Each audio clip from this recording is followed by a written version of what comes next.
tarde. Boa tarde. Doutora Luciana Bogo, né? Isso. Nós estamos aqui para entrevistar a doutora Luciana Bogo, né? Hematologista, aqui da clínica Oncovida. Estamos aqui eu, Maria Eugênia, e o colega Aleph Ramon. Hoje nós vamos estar conversando com a doutora, que gentilmente nos cedeu uns preciosos minutos, para nos esclarecer mais sobre células-tronco no tratamento da leucemia. Então, nós fizemos algumas pesquisas através da internet, mas eu não sei se a senhora sabe, a internet, o mais novo, é de 2016. Não, eu não sabia disso. Eles não abrem, Uhum. né? Então, nós conversamos com o Hemocentro, né, de Ribeirão Preto, mas ainda não obtivemos respostas. Tá certo. Então, o que a gente gostaria de saber da senhora, o que poderia nos ajudar, né? Que é em relação a como que funciona, né, as células-tronco, a embrionária, ou mesmo da própria pessoa, né, da coluna cervical, né, da medula, né, do cordão umbilical também. E como que está funcionando hoje aqui no Brasil? Na verdade, a célula-tronco é chamada de célula-mãe. A gente tem vários tipos de célula-mãe. Quando a gente fala especialmente em leucemia ou doenças hematológicas, a gente se preocupa com a célula-tronco hematopoiética, que é uma outra classificação da célula-mãe, tá? Essa célula-mãe, ela é responsável pela produção do sangue. Então, é ela que vai dar origem aos glóbulos vermelhos, aos glóbulos brancos e às plaquetas, tá? Essa célula-mãe, ela pode ser encontrada, essa célula-mãe, essa célula-tronco hematopoiética, ela pode ser encontrada na medula óssea, tá? Ou no sangue de cordão umbilical, tá? Existem outras células-mães que podem ser retiradas de outros locais, mas do ponto de vista hematológico, são essas duas fontes, tá? Sim. Então, como que funciona hoje? Por que uma pessoa precisa usar uma célula-tronco? Por que precisa usar uma célula ou de cordão, ou de uma própria pessoa, ou de uma outra pessoa?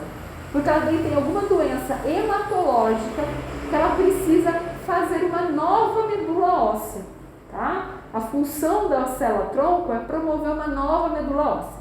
Existe a célula-tronco para outras doenças, tá? Para doenças degenerativas, para doenças cardíacas. Mas isso ainda é um pouco de estudo, ainda não está tão desenvolvido. O que está recomendado aqui no mundo inteiro é o uso das células-troncos hematopoiéticas para as doenças hematológicas, tá? Então, principalmente as leucemias, os linfomas, mieloma múltiplo, aplasia de medula, e existem até algumas outras indicações, que às vezes não estão tão especificadas assim.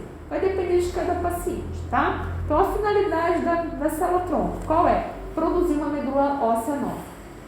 E como que eu faço isso? Primeiramente, isso é chamado de transplante de medula óssea, tá? Então, eu vou pegar essas células hematopoiéticas e vou passar para uma outra pessoa. O fato de passar para uma outra pessoa é chamado de transplante. O transplante tem dois tipos, transplante autólogo e o transplante alogênico. O transplante autólogo é aquele que eu dou para mim mesma. E o transplante alogênico é aquele que alguém doa para mim, tá? Os doadores. Isso, são os doadores. Como que funciona? O autólogo depende da doença do paciente, assim como o alogênico. Então, quem vai indicar se um transplante é autólogo ou se é um transplante alogênico vai ser o médico do paciente, tá? Então, quando é de mim para mim mesma, eu faço a coleta, quer dizer, eu não, né? O médico faz a coleta, que pode ser como se fosse um procedimento chamado aféres, como se fosse uma hemodiálise, ou fazer através da aspiração da medula óssea, que fica localizada na crista ilíaca posterior, que é o osso do quadril, tá? A gente não mexe na coluna, não existe cirurgia na coluna vertebral, é no osso da coluna, tá? Não, no osso da bacia. Essa é a maneira da gente conseguir. Mas quando eu falo em transplante alogênico, ou seja, eu vou receber essa célula-tronco de uma outra pessoa, isso eu posso fazer através, que é o mais comum, através de uma doação. Eu estimulo o doador com algumas medicações e faço uma coleta como se fosse uma hemodiálise, e pego essas células, tá? Ou posso ir no centro cirúrgico, aspirar essa medula óssea, ou eventualmente usar células de cordão, tá? De cordão umbilical. Como que funciona no Brasil? A maioria das células utilizadas aqui no Brasil, elas são de doadores ou autólogos, ou seja, eu doando para mim mesma, ou através de alguém doando para mim. E essa doação pode ser através de um parente, né, de um irmão, de um pai. Ser mais compatível, isso, né? tá? Uma chance maior. Isso, ou eventualmente da medula óssea, do sangue de cordão, que é bem mais difícil a gente conseguir, tá? Porque quando a gente fala em medula compatível, células tronco hematopoéticas compatíveis, é muito... A gente não usa o tipo sanguíneo, é um teste específico chamado tipagem HLA, tá? É isso que é feito. Como que funciona? Aqui em Taubaté, o hemonúcleo de Taubaté faz o cadastro de doadores, tá? Doadores espontâneos. Então, se a pessoa tem interesse, pode se dirigir ao hemocentro, fazer o cadastro de medula e ele vai ficar guardado lá, o padrão dele. Quando precisar, se tiver alguém compatível, vai chamar de novo, aí que vai ser feita a doação, tá? Ou no centro cirúrgico, ou como eu falei, através da féris, tá? E às vezes, o sangue de cordão é mais difícil. O sangue de cordão, a gente tem alguns lugares aqui no país onde a gente tem esse sangue congelado, tá? Nasce o bebê, a pessoa opta por guardar, ou deixa a própria pessoa, tenta conseguir através de uma compatibilidade. Todos esses dados de informações de medula óssea, eles são cadastrados no sistema nacional, né? Então eu consigo saber se eu tenho um doador compatível aqui, até no Manaus, ou vice-versa. Assim como eu também posso adquirir no mundo inteiro. Então esses registros, eles são mundiais. Então pode ser que o paciente precise de uma medula óssea que o doador esteja lá na Itália. Tá? Como que é feito? O doador doa lá na Itália e vai o médico daqui do Brasil buscar a medula óssea e trazer para esse paciente. Tá? Isso também pode acontecer. Tá? Hoje o que a gente tem de mais comum é isso daí, mas existem várias pesquisas de célula-tronco para outras finalidades, né? Existe muita coisa aí, mas isso é o que é mais aprovado hoje em dia para o transplante. Entendi. Acho que deu para entender? Acho Deu. que... E em relação às células-tronco embrionárias? Então, as células-troncos embrionárias, a gente tem pouco estudo ainda, tá? Tá mais em estudo de pesquisa clínica, tá? E aí já não é tanto da área da hematologia. As células-tronco que a gente usa é hematopoética, tá? Embrionária você pode usar para outras coisas, para doenças degenerativas, enfim, para esse Elas se subdividem, então. Exatamente. Elas se transformam em qualquer tecido, né? Exatamente, tá? Ela vai se transformar em qualquer tecido, tá? É uma célula muito mais imatura do que uma célula hematopoética, tá? Entendi. E é uma coisa assim que a gente não usa no Brasil ainda com tanta afinidade. Por quê? Porque falta muitos estudos ainda. Porque assim como ela pode transformar aí eu quero que ela se vire num órgão do coração, ela pode se transformar em outra coisa. Então isso é muito estudo que envolve. Então o que a gente tem ainda são vários estudos, tem alguns centros de pesquisas que fazem para doença, o mais comum que a gente vê é a doença degenerativa, né? Para doenças que perdem o movimento, que perdem a capacidade de movimentação, que são mais utilizadas. E ainda permanece a lei que pode utilizar somente o embrião in vitro 3 anos congelado? Olha, isso eu já não sei te dizer, tá? Porque eu não trabalho com célula de embrião, eu trabalho só com célula hematopoética. Tá certo. Tá? Então isso eu já não sei te dizer isso, porque daí já não é na minha área. E no caso aqui da nossa cidade, Taubaté, a senhora falou do hemocentro daqui, Isso. né? Eles fazem essa coleta também de embriões de cordão umbilical? Não. O cordão é só umbilical da medula óssea. é só nem na medula óssea a gente não coleta aqui, a gente só faz o cadastro para doação de medula óssea. Se for necessário fazer essa coleta, aí ele tem que ir no centro onde faz o transplante. Provavelmente vai ser em São Paulo, que é a cidade mais próxima, tá? Aqui a gente só coleta a pesquisa de tipagem HLA. Entendi. Eu já imaginei em Taubaté já tivesse... Não. Sangue de cordão só tem alguns hospitais em São Paulo também, não são todos os Porque hospitais. foi todo um processo de armazenamento. Sim, de rastreabilidade, tudo isso, tá? Então, por exemplo, uma célula tronco congelada, uma célula tronco hematopoética congelada, acima de 2 anos, ela já pode perder a viabilidade, tá? Ela pode começar a morrer mesmo congelada. Então, dependendo, tem várias maneiras de você conservar essa célula. Você pode conservar ela num freezer comum, que é chamado freezer mecânico, a menos 80, e esse freezer tem um prazo de 2 anos, 5 anos, né? Assim, já vi algumas pessoas falarem até 10 anos, mas ela, cada vez que essa célula está congelada, ela vai morrendo ao pouco, mesmo congelada. E existe que são congelados em nitrogênio, que são aqueles gás de nitrogênio. Aqueles lá podem durar até mais tempo. Só que toda vez que a gente utiliza uma célula muito tempo, ela vai perdendo a viabilidade. Tá? A gente tem que ver o quanto que essa célula é viável para poder... Então, no caso do congelamento, ela não tem uma data específica, ela pode ficar tanto 2 Então, anos... 2 anos é garantido que essa célula esteja viva. Acima de 2 anos, vai ter que ver se ela está viável. Tá? Então, a gente tem testes laboratoriais para a gente saber se ela está viável ou não. Tá? Não adianta eu só chegar lá e pegar. Eu tenho que saber se ela funciona. Doutora, em relação às pesquisas, o que a senhora tem conhecimento? É o Ministério de Ciência e Tecnologia, né, que financia, né, que dá aporte para os pesquisadores, os centros, etc. O que a senhora tem de conhecimento hoje? Como que está? Olha, eu ouvi no próprio ministro, né, o Marcos Pontes, há uns 15 dias, dizendo que foi reduzido o valor da pasta, né, do orçamento agora de 2021. Então, assim, essa é uma informação que eu também não consigo te passar, porque isso é uma informação com centros de pesquisa, tá? Sim. Aqui em Taubaté a gente não tem centro de pesquisa. Algumas cidades, São Paulo, Ribeirão Preto, eles têm célula de pesquisa, aí talvez eles consigam dizer mais sobre essa questão até financeira, ou questão de como está fazendo, tá? Infelizmente tem coisa que eu não consigo te responder. E o que a senhora acha das vitórias até hoje com células tronco? Sim, é uma medicina que revolucionou, né? Porque é uma coisa, teoricamente, apesar de ser difícil de você conseguir achar doador, é muito difícil, mas você muda completamente o prognóstico da doença. Né? Você cura, a finalidade do uso das células tronco o transplante é a cura. Então, assim, você modifica completamente. Vou fazer 25 anos de formado. Trabalho com hematologia há 24 anos.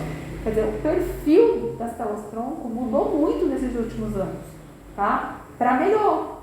Então, a gente descobriu mais medicamentos que evitam rejeição, porque não é porque é célula tronco que não vai ter rejeição. Tem rejeição no transplante.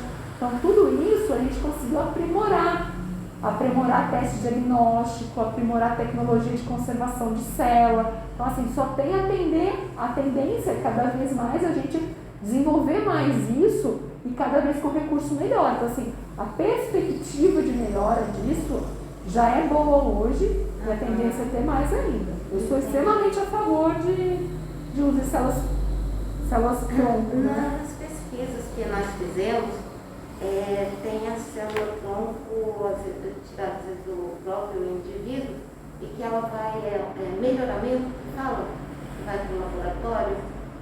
Congelamento. Não, é um melhoramento, para depois ela volta que uma célula melhorada, ela elimina 100 mil células cancerígenas. Isso é uma outra técnica chamada de CAR-T-cell, tá? Isso a gente não tem, assim, a gente tem alguns centros, Ribeirão Preto é um centro de pesquisa, tá, do CAR-T-cell, a gente teve alguns casos aqui no Brasil já, só que isso ainda não está aprovado para uso, tá? Fora do Brasil, nos Estados Unidos, principalmente, eles usam essa terapia, tá? Mas aqui ainda também como estudo, porque é extremamente caro e tem os seus riscos, tá? Sim. Não é um transplante, funciona como transplante de medula, só que ele ainda tem muitas coisas para serem ajustadas. Você pega a célula que você quer desse paciente, ela vai para o laboratório trabalha essa célula e reinfunde você, como se fosse um transplante, tá? Só que ela é modificada, né, com substâncias que vão fazer com que você consiga destruir a célula. As respostas são excelentes, tá? Assim, a resposta tem várias técnicas, tem vários laboratórios patrocinando isso. Então, assim, quando isso sair, provavelmente a gente vai ter várias indústrias oferecendo esse tipo de tratamento para o paciente. Tá? Mas assim, eu não vejo nos próximos anos aqui no Brasil ainda não. Muito efeito colateral, né? Sim, tem bastante efeito colateral. Tem muito efeito colateral. Arterial, né? Sim, tem muito efeito colateral, tá? Então, assim, isso que, além do custo elevadíssimo, você tem... Mata a doença e o hospedeiro. Mais ou menos isso. Então, você tem que arrumar um tratamento que seja... Não, tem um resultado muito bom, assim, tem um resultado bom ainda, né? Muito bom e vai melhorar. Sim. Mas ainda a gente não consegue produzir isso em mega escala. Hoje em dia, como que funciona o tratamento com CAR-T-cell, que é chamado esse tipo que você está falando? Ele é para aquele paciente que passou por todas as etapas que a gente tem disponível hoje. Então, assim, seria uma pesquisa que vai entrar num protocolo de pesquisa. Isso aí não está tão finalizado, é mais protocolo de pesquisa ainda. Né? Mas eu acredito que vai ser o futuro. Os estudos mostram que vai ser o futuro. Mas estamos torcendo por isso. A gente também. É o bicho papão do ser humano, é o câncer, né? Porque não tem medicamento. Então, eu acho que o menos, invasivo seria a utilização de célula-tronco, né? Sim, mas além da célula-tronco, até tirando um pouquinho do foco, a gente já tem muita coisa em medicina muito específica, imunobiológico, tá? Sim. São marcadores específicos, quer dizer, a gente já tem muita coisa importante para outros tipos de doenças, né? Ainda a célula-tronco, ela é uma coisa muito importante, mas a gente tem outras coisas que são mais específicas e menos tóxicas. Porque ainda hoje, o que acontece? A célula-tronco tem uma toxicidade muito grande para você fazer um transplante com ela. Tem todo um efeito colateral, tem risco de rejeição, né? Tem complicações clínicas que vão ser envolvidas com isso. E já terapias imunológicas, terapias-alvos que a gente usa, por exemplo, existem leucemias hoje que a gente dá um comprimido. E o comprimido tem uma molécula que ativa a molécula lá da leucemia e dela deixa de ter leucemia. É um comprimido. Então isso também é uma tecnologia que o custo é mais barato, é caro, mas mesmo assim, visto do transplante é mais barato, e a toxicidade geralmente também é menor. Por quê? Porque é muito alto. Então, terapia-alvo é uma coisa importante. Se ela não tem excelente, vai ter sempre sua indicação. Mas hoje também tem esse outro em paralelo. Então, a medicina e a oncologia, ela está crescendo muito em relação a isso. Cada vez mais se conhece a célula, cada vez mais se conhece o mecanismo da célula e consegue fazer aquele botãozinho, aquele parafusinho que estava faltando ali. Você consegue ajustar ele através, às vezes, de medicação oral, né, comprimido, às vezes de medicação na veia, né? Então, tudo isso é importante. Esse conhecimento genético, esse conhecimento molecular, ele é fundamental para a gente ter conhecimento. Você tem algum tempo? Então já esclareceu. Eu acho que não deu, assim, porque a minha experiência é com célula-trombo hematopoética, né? Essa abordagem é hematopoética, porque assim... Então, o que tiver de informação sobre célula-tronco no tratamento, então interessa pra gente. Essa que está sendo utilizada, nossa, acabou o nosso trabalho. O que a senhora nos diria, assim, um resumo geral desse trabalho, desse tratamento? É um tratamento, uma perspectiva. É um tratamento promissor, apesar de já ter muito sucesso, mas é um tratamento que vai ter mais sucesso ainda, conforme a medicina vai evoluindo, o método diagnóstico, medicamentos, né, para controlar as reações adversas, as intercorrências que ocorrem, né? E na verdade, assim, é o futuro que eu vejo a longo prazo, principalmente para doenças tão agressivas e às vezes tão marcantes aí que a gente tem na população. Né? Eu acredito que é promissor, é um campo muito promissor. Doutora, muito obrigada Imagina. pela disponibilidade.